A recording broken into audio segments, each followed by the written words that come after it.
Saul. This is Malikot Radio, and our guest today is a great musician who managed to take his own personal experiences with trauma and bereavement to help him create a spellbinding and very thought-provoking album. It's J.K. Sands, also known as M.W.B. Great to have you with us today. Thank you so much for being here. No, it's great to be here. Thanks for inviting me to this interview. Oh, I want to start by congratulating you on the release of your debut album. It's awesome. Thank you. I'm glad you like it. Yeah, a really interesting title as well. A place both wonderful and strange. A simple phrase, but a simple phrase can have 1,000 meanings. So it does a very good job of stirring our curiosity and raising questions. Good. That was the intention. It's actually like a nod to David Lynch's Twin Peaks. There's an episode where that phrase is actually, actually said by one of the main characters, and that's always been in my head I must have watched Twin Peaks about 20 odd years ago for the first time, and it's always kind of set with me because it's like you said, it's very interesting, it's very thought-provoking, and it can mean a million different things, good, bad, or indifferent. So absolutely, it's always different, and especially with what I was going through at the time, it really kind of invoked that as well. Yeah, and that is the title track of the album, A Place Both Wonderful and Strange. It's a gorgeous piece of music, and I could hear some classical influences in there too, I think. Yeah, definitely. Well, that piece of music started off as basically a piano piece with me just basically playing, I guess, and then within time, like a lot of things, it took on a life of its own without sounding too pretentious. And then it eventually turned into what it is now. But it was always progressing. It was never really finished until we actually needed to finish it. We could have started adding more layers in because we started making the tempo go double tempo at the end and things like that. It's definitely a piece that started off as a piano piece, and the working title was just Emotional Stab. That's what the working title was, and then as most things, it progresses, and then we got the synthesizers involved and the mods and things like that to kind of make it go away from that. I think it's because I was listening to a lot of people like Nils Fram, a lot of the Erased Tapes guys, which I'm not putting myself in the same league as them by a million miles, but they do an excellent job of taking classical elements with more kind of electronic dance elements, which is kind of the way I wanted to go. Definitely on that piece, it was something that interested me massively. The story that's being told there is the epitome of uncertainty, I think, for the protagonist, because they're being led somewhere, they've got no idea where. So there is a bit of apprehension and a bit of fear, but there's reassurance there too, because they know that it's going to be okay. Yeah, and I guess that's what the piano and what you're referring to, the classical elements, they're kind of like here, the middle bit, which it's kind of nice floating with a bit of uncertainty because of the percussion. And then that's at the end. So those actual bits only happen probably about 16 bars, and the rest of it is that kind of like synthesizer kind of momentum kind of feel to it. Yeah. And then you have that noise, which is just doom at the end, isn't it? That kind of big kind of screeching noise that comes across at the end. But I also really liked the video for that. It had a real sort of futuristic feel to it. Oh, do you? All right, okay. Yeah. Bizarrely, that's just stood on like a road and then walking in a forest. Mary Goldsberg, who was my main collaborator with the videos, that was kind of designed more for a live aspect than actual music video. But you're right, it works really well because it's kind of front camera. It's always moving, so it does have that kind of vibe about it. But yeah, absolutely. Tell us a little bit about your track "Lost in the Box World" again. That's a good one. Yeah, well, that's probably one of my favourite tracks because that actually turned out to be because it turned out to be a bit more of a collaboration. I was working on a piece of music called "Lost in the Box World" again, and then the guy who who I got to work with me, my partner's son, Chris Dunk, who's an excellent live sound engineer. He, to be honest with you, he's a much better musician than myself as well. He can play anything he wants. He's one of those people. Yeah. One of those people. He just like. But so we were working on that, and he came up with this kind of backwards phrase, a bit like Stars in the Lid. And so we incorporated that in with the melody and the bass line that I'd been working on. Mm-hmm. And we wanted some, excuse me, we wanted some more kind of analog modular drums. So he has a friend called Aidan Gates who lives just up the road in Newcastle.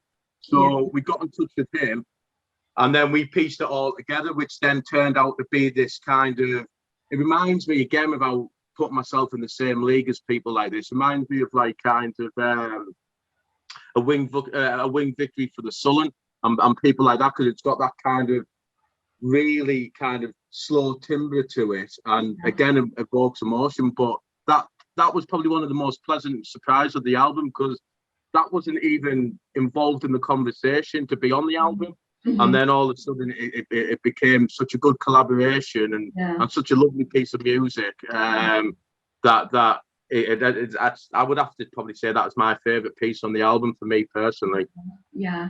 Because I didn't really, it was a collaboration, which is much more fun. Yeah.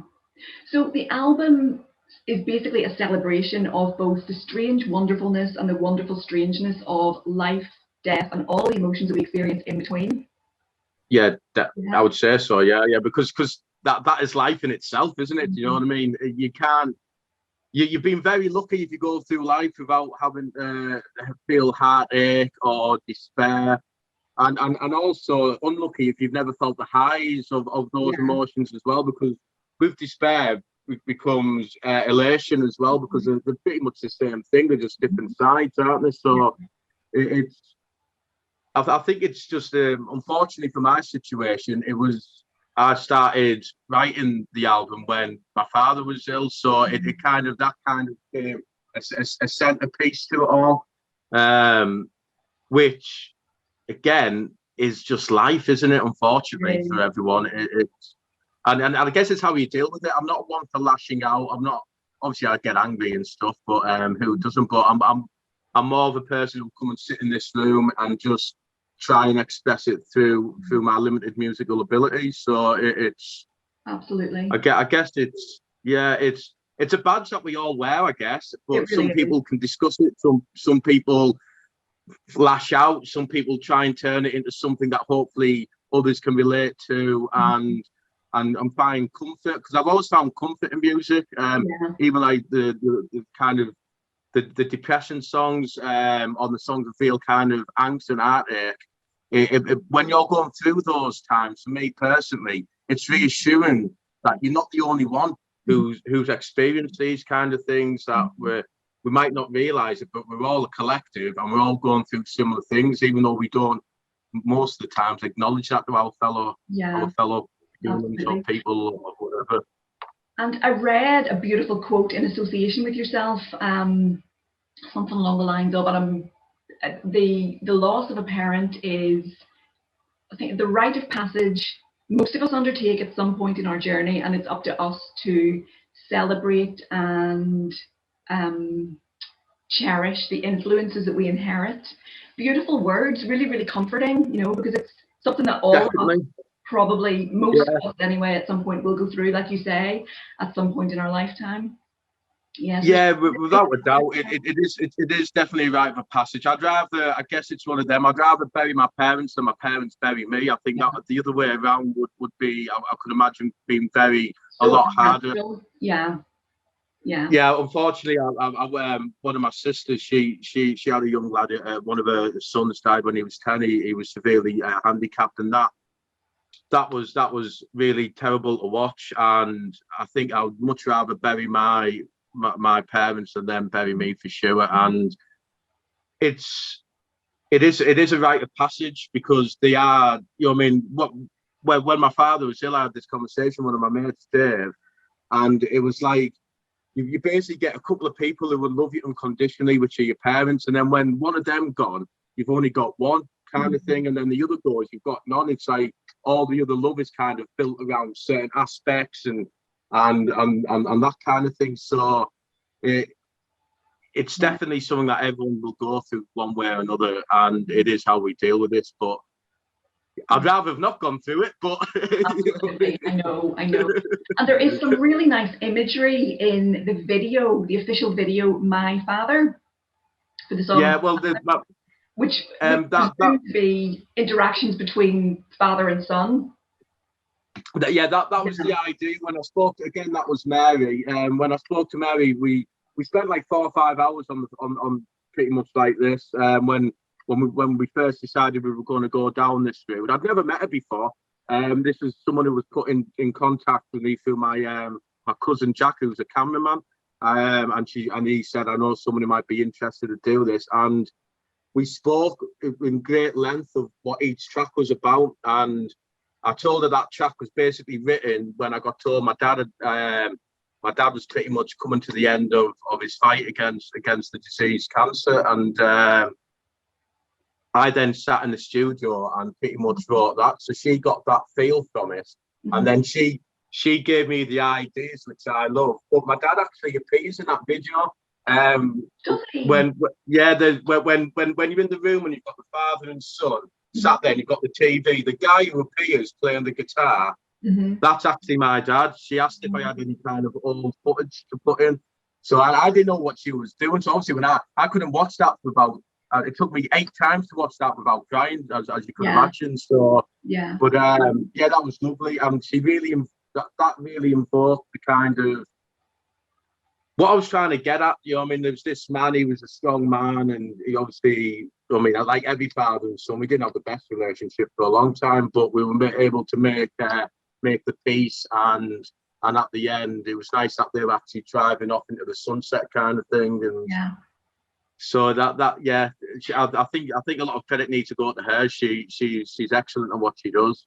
Really brings the music to life. Yeah, I do think that all of the visuals for all of your videos get your story across really well. Yeah, and that's what I wanted as well, because I'm not really good at bigging myself up. I'm not good at self promotion. But my thoughts were, if I had some music videos, then I could say, oh, have you seen this video? Excellent video. Instead of saying, have you heard this track? And it's actually made me as well enjoy my music again, because obviously when you're working towards an album, it becomes such a slog at times. It's the fun of making music isn't always there when it comes to like the kind of the engineering side of it all, and the painstaking hours that you're basically sent in a room with someone and you're just trying to get bits right. So the actual music videos gave me a love for the music again, because of the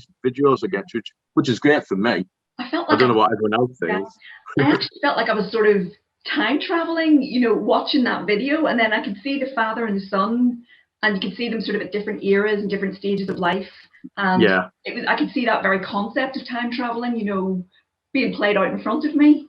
So I think that's what her idea was. Oh, did it get you? Did it? Oh, well. It was great. But you know what? Music does that, and yours does a great job of just really reaching people. Oh, that's nice, man. Thank you. That's nice to hear, because that is what I see music as. It's all very well having throwaway music, but music's got all types of music. It's got different parts in your life, but the emotional side of things is definitely where I was hoping to get. And of course, there is certain tracks in there that has no emotion at all, which are more kind of exercises and like more like kind of different techniques and things like that. But these particular tracks that we're discussing definitely are more on the emotive side for sure. Yeah.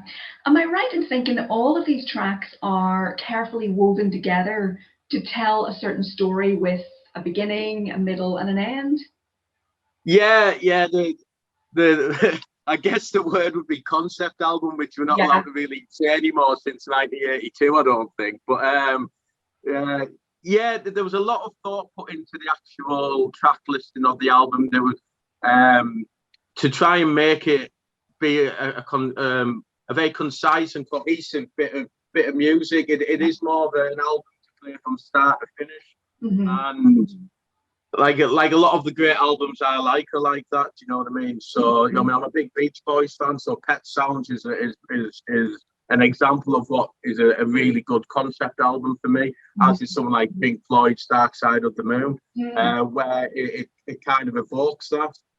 And more modern days, I think DJ Shadow's Introducing has got a very similar flow to it in terms of each track seems to go together beautifully and so a lot of I think we spent probably about 2 days really working on the actual flow of the album, and on the record there is actually no breaks. So what one bit of music ends and the other piece kind of starts coming out of it, which was what I always wanted to do. The way I thought about it, this could be the only album I ever release. You know what I mean? So let's try and have something that I'd be proud of. If I can take it to the grave and hold it close.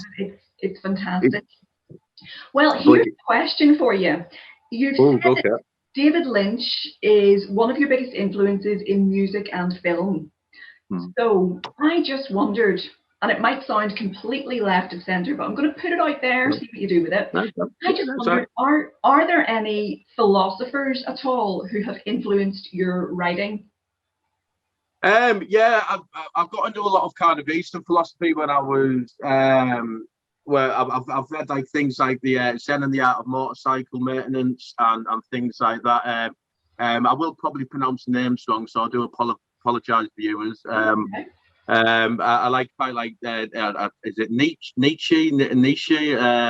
Some of his stuff as well, and the Greeks as well. You know what I mean? Stuff like that, but unfortunately, I'm not the best reader, so I'm more. I watch more documentaries and things like that. I watched this great documentary about Ramdas a few months ago, who obviously is very philosophical and he's been a big influence in that. And unfortunately for him, he's at the end of his life, so the documentary is all about him coming to terms with the fact that he's moving on to the next stage, as he refers to it.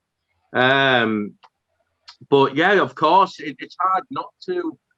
It's hard not to be influenced by things like that, because I guess it's how you look at things. I'm always searching for things that I can relate to, and be that some like kind of old Greek philosophy where all I know is I know nothing. It's something that's always stuck with me. That gives me a reassurance beyond belief. And like I said, the Art of Motorcycle Maintenance really got me in my late teens, as did Zen Buddhism. The Tibetan Book of the Dead was one of my go-tos as well. I'll tell you the reason I'm asking. When I first listened to your song, I think it's Shepherd's Tone of Despair, that one. Yeah. The lyrics, "We live inside a dream." There were a few different things that sprung to my mind when I heard that, including the film Inception with Leonardo DiCaprio. That's all about dreams versus reality. Yeah, the different stages of the consciousness and stuff. Also The Matrix, I thought about that with Keanu Reeves. But the very first thing that came to me was the French philosopher René Descartes and his philosophical argument for the existence of life. You know, the one, I think, therefore I am. And he came to the conclusion that he could be left in no doubt that he did exist, because he was the one having the doubt. So, you know, it's funny how, you know, art, music, any creative work is usually open to interpretation, and there's so many different ways to interpret it. I mean, I might hear a song and think of a French philosopher from the 17th century. Someone else might hear that very same song and think it's something completely different. But I did wonder, was there any kind of philosophers that had maybe consciously or subconsciously influenced your writing? So I wouldn't have said consciously, but definitely subconscious, because I do believe that everything you see, hear, feel is stored in there somehow, and it seeps out. Especially in the dream world. That's where it all comes together. I used to practice lucid dreaming, which I take you know what lucid dreaming is. Where basically you you're in the awake and asleep kind of in between. So you can actually control your dreams, and you can actually use it. A lot of people use it for like kind of exploration of themselves. There's a famous, whether or not this is true, because it's coming from FX twin Richard D. James. He dreamt, or he did practice lucid dreams and wrote the music for Ambient Works, Selected Ambient Works Volume 2 in his dreams, and then came and put it into the studio. So there's like that kind of fine line, and I learned how to control my dreams for a long time. But the problem with that is you don't get much sleep. You don't get. You know what? That is so interesting. I wanted to ask you about that. You have a song which you refer to as "Silly Dame." Yeah, I ain't going to pronounce it. It's basically the long. It was a bit of a joke. It was just like, what's the longest word in the dictionary? And it was that, which basically means a form of cancer caused by volcanoes. But it sounds like that was all about a reoccurring dream or an out-of-body experience. Two things which I've never experienced myself, but I find the whole thing just fascinating. So, yeah. That whole song is basically about lucid dreaming and the fact that you are able to kind of stop these nightmares and grab hold of it where like, because the vocal refers to that his body was lying somewhere in waking life, which is what it's referred to when you are actually in the lucid dream state. I think what all that is about is we have this kind of very kind of letterbox view on reality, that we think things are happening, it's there, you can't do anything about it, but you can actually open that view, and there are things that we can't see, feel, but you can explore in these kind of senses. I guess no different to what people maybe use hallucinogenics for, that kind of exploration of one's mind, because it's such a complex thing is our brain and mind, that we probably don't know much about it as much as we should as individuals, really. I mean, I've heard it said that dreams can be repressed concerns, and you know, I think that human beings are just so often very gullible in their dreams, because we can dream up the most far-fetched, unrealistic, crazy scenarios imaginable, and when we're asleep and when we're dreaming, they're so convincing and we believe in them, you know. So I think a lot of us are very gullible when we dream. You know? Yeah, because if you look at it like that, where like the mass of these big kind of things that your brain can kind of create, on the flip side of that, it's also probably able to create small incidents in your life that maybe need resolve, and something for you to maybe kind of look at within this kind of safe space, again, for want of a better way. And again, through things like lucid dreaming, self-exploration of your mind and things like that, I do believe you are able to get a better understanding of who you are. You've just reminded me of something, actually. I had a interesting conversation with my husband the other day, and I said to him, do you ever go to sleep, not know the answer to a certain situation, and then you dream it and the answer comes to you? And he was like, no, not really. And I had remembered a book that our English teacher read to us in school when we were 12 years old. It was called Midnight Fox. And I was thinking about it during the day, and I couldn't remember the name of the author. But I went to bed that night, and the name Betsy Byers came to me, which is really funny. And when I Googled it, the author of The Midnight Fox was called Betsy Byers. Was isn't it really, really funny? That doesn't happen to me very often, but like you say, the brain is a very intelligent piece of machinery, and it works in mysterious ways. It does, and I guess Aldous Huxley really pinpointed that down in the book, in The Doors of Perception, where he experimented with LSD to kind of open his mind to see things that aren't necessarily there. And I'm a big believer in that, in that kind of thing. I think we're very closed off. A lot of us, we, you know, I mean, it's like, oh, I've forgotten his name, the comedian Bill Hicks, who used to finish with we're on a roller coaster. You know what I mean? It's just a ride. Sometimes it goes up, sometimes it goes down. This is, you know what I mean? This has got to be real. This has got to be real because this is my family. This is my life. This is my wife. But it's not. It's just a ride and that kind of thing. And I guess talking heads go into that as well with Once Upon a Lifetime. Wait a minute, this isn't my beautiful house. This isn't my beautiful wife. And it's like kind of like that kind of realization that sometimes you are seeing things or experience things that maybe isn't quite what it should be to a certain extent. Yeah. But we could talk about, you know, we could talk about that kind of stuff all day, to be fair.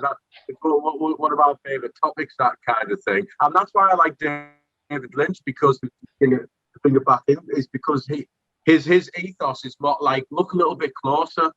Like, you know what I mean? He always sets a lot of time, he sets his stuff in small town USA with the white picket fences and the happy, you know what I mean? And then when you look a bit closer and delve in a bit more, there's all this kind of crazy stuff going on that people don't necessarily want to give the time and space because I need to sort my garden out and that kind of thing. Don't get me wrong, I do enjoy gardening and things like that, but for the purpose of that, it's a distraction.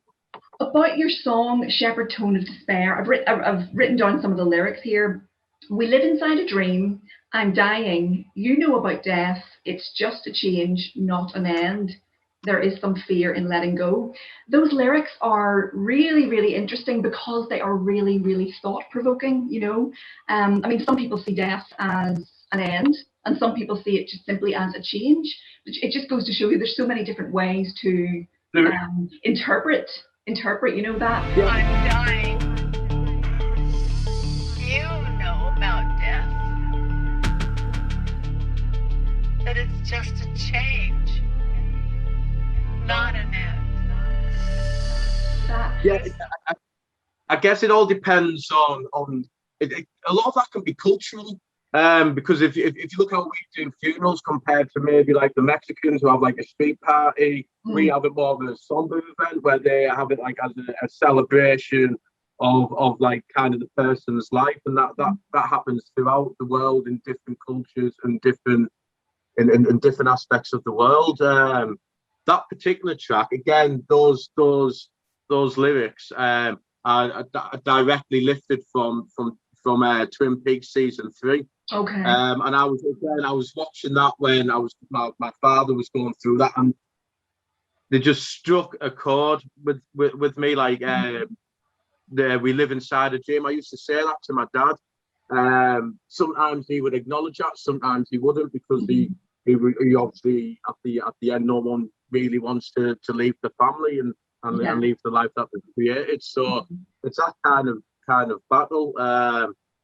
But I do believe that it is just a change to a certain aspect, and it's easy for the person who goes as well. It's harder for the people left behind, because I guess it comes to that. I heard this somewhere that I think this is on a Marvel thing actually, but where it said something like grief is just love still there, basically, that hasn't gone anywhere, which for a comic book adaptation was quite profound.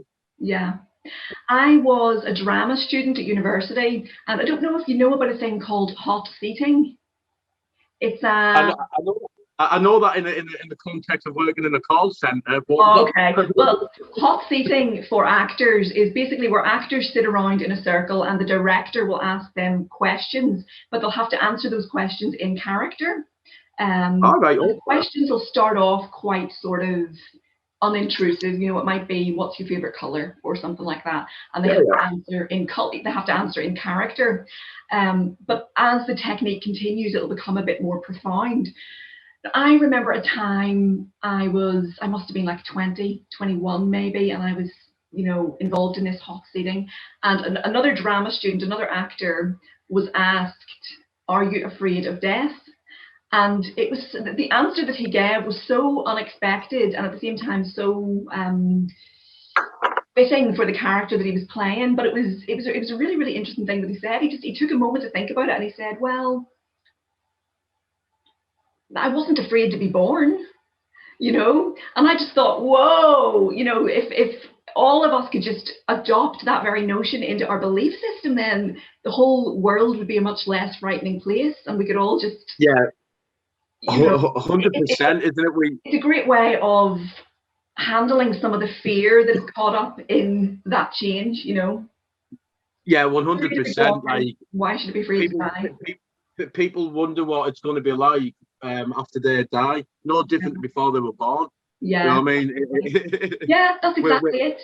Exactly. We're like a blink of an eye, aren't we? Really, our existence in the greater scale of things, and we do have that kind of grasp on it, thinking that it is something that is tangible, but at the end, it's all a bit of a fluke, really, isn't it? That we're all kind of sat here and, you know, it's. Absolutely. Let's talk a little bit about this idea that seems to be prevalent in your song, "Look Away, But Please Stay." This idea that is about keeping your loved ones close, but equally important is the need for a little bit of healthy distance. Yeah, I guess the title is probably a little bit more interesting than the actual track, because that was more of like a palate cleaner for After Shepherd's Stone of Despair. But it is a lovely track because we use a lot of kind of nice kind of modular synth sounds in there, and we use a lot of kind of like foreboding kind of noises that are in the background. Mm-hmm. But the title is so, I think I've used that title on a couple of different tracks because it's always stuck with me. Like, it's like, let me go through what I'm going. Don't look at me while I'm doing that, but please be at an arm's length, because I might be trying to push you away, but that's not how it is, really. I just need to kind of feel like I've got that space, but then also reach my arm out and someone be there. Absolutely. It's I think it's something that most people could probably relate with. We all have those moments where we're like, just leave me alone, and then if someone, no, don't go. Yeah. Absolutely. I think it was Freud who said love and work are the cornerstones of our humanness. And it's interesting because you've said that you're, as a musician, you're not your typical musician. You know, you get a lot of your sort of inspiration from your studio, and it's all about sound design and sound manipulation. Yeah, definitely. I can play the piano to a certain degree, as you've heard on